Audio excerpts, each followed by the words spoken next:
Mr Speaker, it's a huge privilege to speak on the long-awaited Football Governance Bill. Not only is this a matter of great importance to sports fans across the UK and beyond, but it's also a personal passion. And I commend everybody that's been involved in getting the bill this far. Locally in Berkshire, we've got a very proud football pedigree.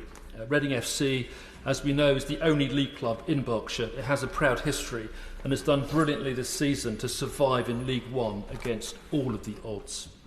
In my own constituency, Bracknell Town and Sandhurst Town have also enjoyed strong seasons. And across the border in Hampshire, Aldershot Town are back on the map after their most exciting season for years. Well done to Tommy Widrington and his players.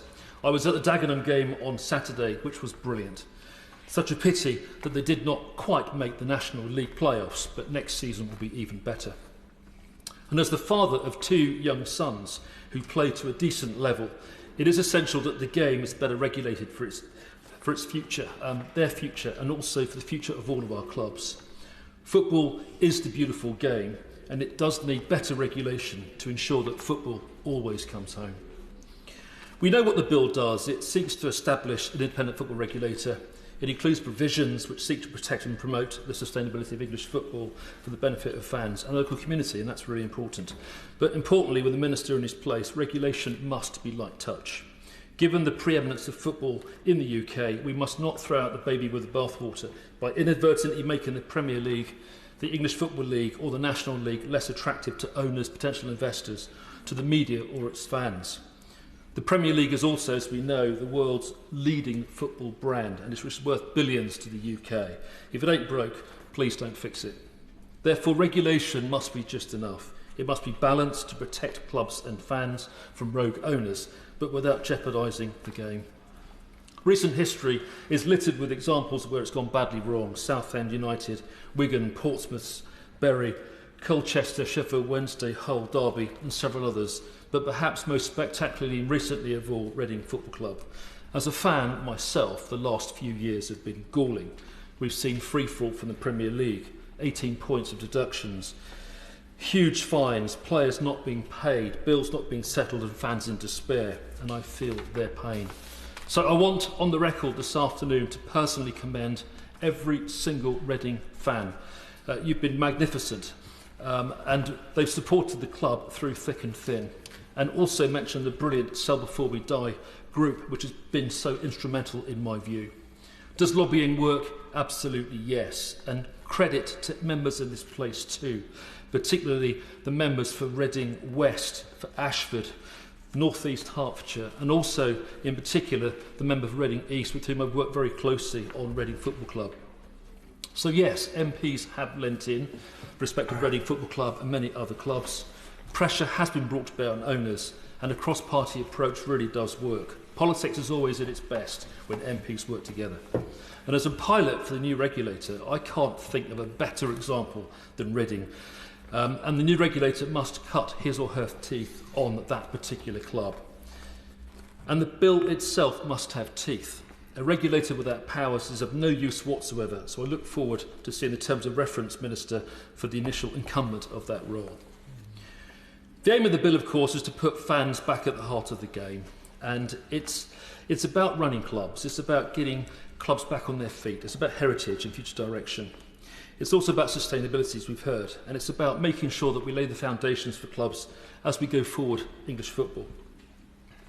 And it must also apply across the whole pyramid, as we've heard, not just, Minister, in my view, on the top 5 leagues.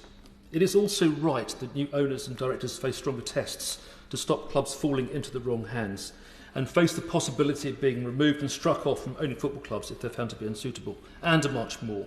But the devil will be in the detail. As for Reading FC, several lessons for me have been learnt this year. Firstly, fans do matter. And fan power does work. Fans have a voice, and they've used their voice this year and before with Reading Football Club.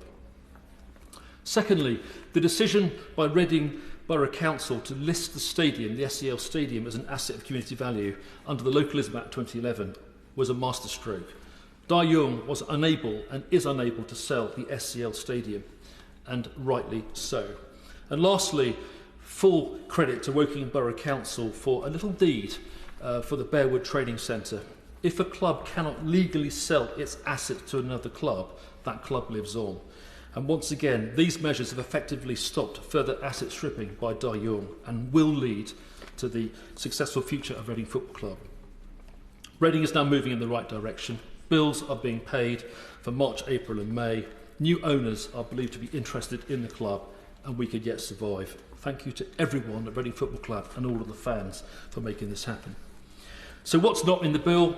Firstly, punitive action for owners who fail the test. Minister, they need to be banned not just from football, but banned full stop as directors or banned by HMRC.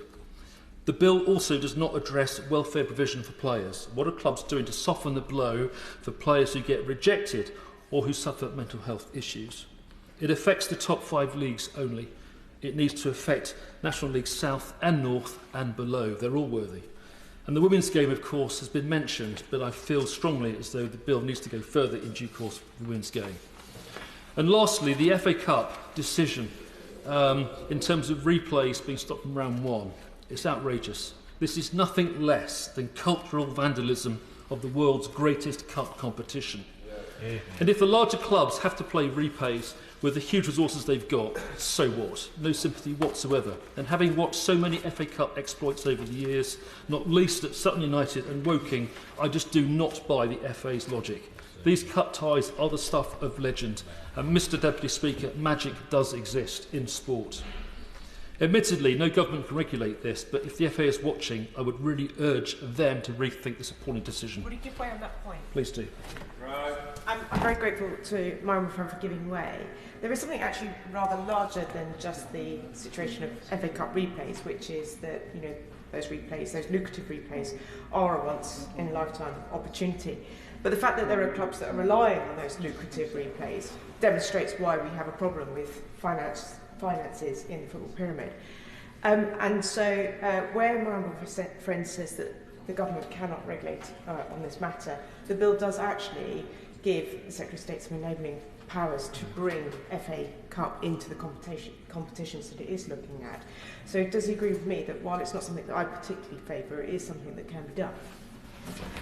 Thank you for the invitation.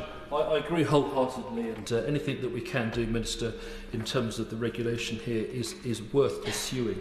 I was at the Aldershot West Brom game earlier this year. It was an absolutely incredible day out. That could have been a replay, third round. The money that's raised for those occasions is extraordinary, and while clubs cannot depend upon that lifeline, it's a fantastic bonus when it happens, and certainly it's helped Aldershot massively with its finances this year. To conclude, Mr. Deputy Speaker, if I can, I strongly support this bill. I commend the DCMS, commend the Minister, commend all the authors of the bill. I commend our fantastic member for Chatham and Aylesford, and the bill is long overdue. It's here now. And I'm also reassured that the Conservative government has done this. Lastly, it will make a huge difference to all clubs and fans. Let's bring it on. Gamesbury.